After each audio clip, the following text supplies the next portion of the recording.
Tenez pour vous, bonne journée. Celui-là c'est pour vous, passez une très bonne journée. Tenez pour vous, bonne journée. Celui-là c'est pour vous, bonne journée. Celui-là c'est pour vous, tenez pour vous, bonne journée. Celui-là c'est pour vous, bonne journée. Le parcours, c'est pour les jeunes. Tiens, vous avez eu le vote. C'est pour bien se tenir et bien se conduire. Excès de vitesse, ne payez plus. Et au-delà de l'excès de vitesse, il faut quand même faire attention à ce qu'on fait, parce que vous savez qu'un jour ou l'autre, vous et moi, on va mourir. Un jour ou l'autre, on y a droit, c'est sûr. Et alors, qu'est-ce qui va se passer après? Est-ce que vous y avez déjà pensé? Pourtant, il faut y penser, parce qu'une chose est sûre, c'est qu'on y va. Et aujourd'hui, en plus, avec tout le micmac de religion, de secte et de trucs qu'il y a à droite, à gauche, il ne faut pas se tromper, on est d'accord. Bon, c'est très simple, je vais vous expliquer ce qui se passe après la mort. Une fois qu'on est mort, on va être jugé par rapport aux 10 commandements. Vous connaissez les 10 commandements? Comme moi. Alors on va voir comment vous allez faire ce jour-là. Est-ce que vous avez déjà menti? Moi aussi, attention, je ne vous juge pas. Hein. Comment on appelle quelqu'un qui a menti? Est-ce que vous avez déjà volé quelque chose?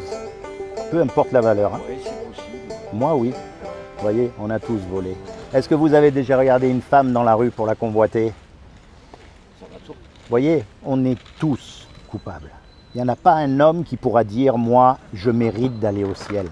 Et si on est coupable, Dieu n'a qu'une solution, l'enfer ou le paradis? Il faut y croire. Sans y croire, même, Faut y croire. imaginez que ce soit vrai. L'enfer ou le paradis si vous êtes coupable? Normalement, c'est l'enfer. Et ça, on ne veut pas y aller, vous avez remarqué? Même si on n'y croit pas, c'est là l'incohérence. On ne croit pas en quelque chose, mais on ne veut pas y aller. Donc dans nous, au plus profond, ça doit vouloir quand même dire quelque chose, vous voyez? Maintenant, je vais vous expliquer un truc.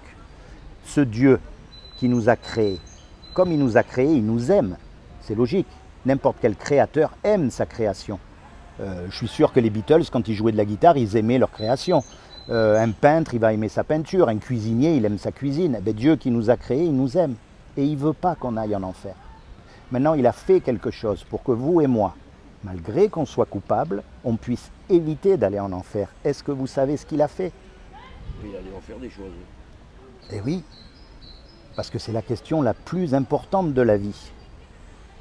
Le but, c'est pas de vous amener dans une église ou dans une mosquée ou à droite ou à gauche, c'est quand vous êtes tout seul, parler à Dieu. Parce que Dieu doit exister. Il y a forcément un créateur. Maintenant, attention, ne mélangez pas Dieu et la religion. La religion a été faite pour mettre la main sur les hommes. C'est un peu comme de la politique, si vous voulez. Mais Dieu, il n'est pas du tout religieux, il est anti-religieux. Parce que les religieux, par principe, ils vous disent il faut faire quelque chose de bien pour aller au paradis. Vous avez remarqué, il faut donner votre héritage, il faut donner des sous, il faut faire ci, il faut faire ça, il faut aller là-bas. C'est pas ça du tout.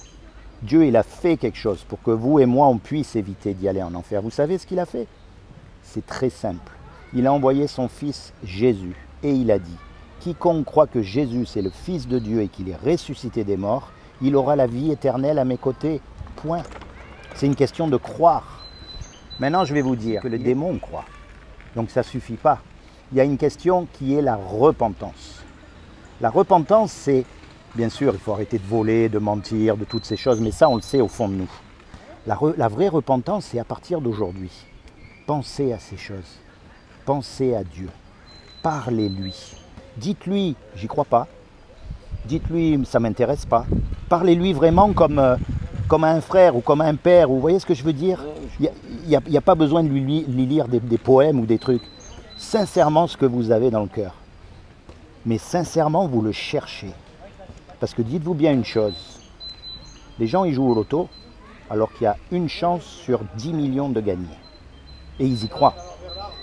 Imaginez qu'il y ait une chance sur 10 millions que ce que je vous dis, ce soit vrai. Ça vaut la peine au moins d'y réfléchir. Et moi, si vous regardez bien, il n'y a pas d'adresse, il n'y a pas de téléphone. Le but, c'est pas de vous amener à droite, à gauche. Le but, c'est là, quand vous êtes tout seul, chez vous, à droite, à gauche. Vous pensez à Dieu et vous lui parlez. Parce qu'il y a une chose qu'on ne peut pas louper, c'est la mort. Quelle que soit la galère où on est ici, que l'on soit malade, que l'on soit sur une chaise roulante, que l'on soit sous les bombes, que l'on soit en prison, ou même si l'on est riche et en bonne santé, ça s'arrête, puisqu'on meurt. Mais après, ça ne s'arrête pas.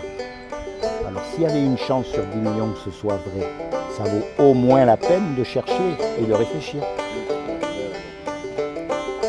Soyez bénis, mon ami.